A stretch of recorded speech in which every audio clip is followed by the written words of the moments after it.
Until the mid-20th century, many American churches were reluctant to place a decorated Christmas tree in their sanctuaries, thinking that it was a secular tradition with pagan roots and without biblical basis, which is largely true. It wasn't until 1957 at Ascension Lutheran Church in Danville, Virginia, of all places, that Frances Kipp Spencer inaugurated the Chrismon Tree. Chrismons are ornaments designed using Christian symbols, and she coined this new word Chrismon from the words Christ and monogram.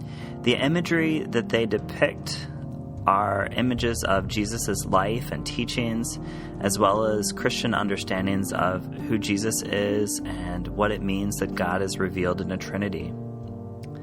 The first Chrismon tree at Williamsburg Baptist Church was set up in 1968. With guidance from Mrs. Spencer from Danville, our ornaments were handmade from styrofoam, beads, and paint by a group of creative church members wielding sharp knives and hot glue guns. Each Advent and Christmas in the 50 years since, their artistry has awed and helped educate our congregation. A word about the symbols. Only gold and white are used for Chrismons, gold for the majesty and glory of God, and white for the purity and perfection of Christ. The fish symbol stems from the Greek word formed by the initials of Jesus Christ, God's Son, Savior, and a rose is the symbol for Jesus' mother, Mary. Stars abound in a Chrismon tree. The cross in its many forms is the basis for many Chrismons. Most familiar to us today is the Latin cross, as that is in our baptistry. Others include the St. Andrew's cross, which is square and tilted like an X, or the Greek letter chi, or the chi rho, like the letters X and P, using the first two Greek letters for the Greek word Christ.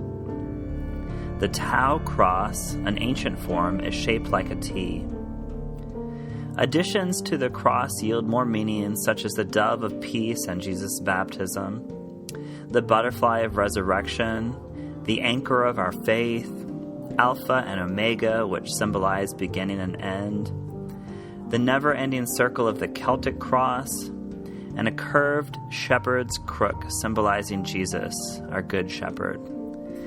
We hope you will take some time this Advent season reflecting on the goodness of God revealed in these symbols, and reflecting on the great cloud of witnesses in the life of Williamsburg Baptist Church who have made this tree and the decades of this tradition possible. It was indeed a group of loving, dedicated church members that first crafted it, and over the years so many have participated in this tradition, even to this day, even in this year of all years.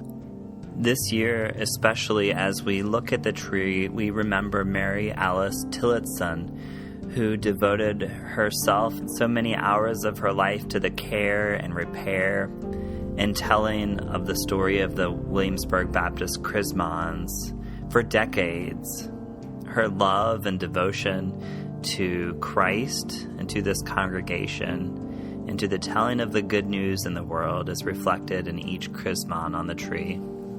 Blessings to you this Advent season.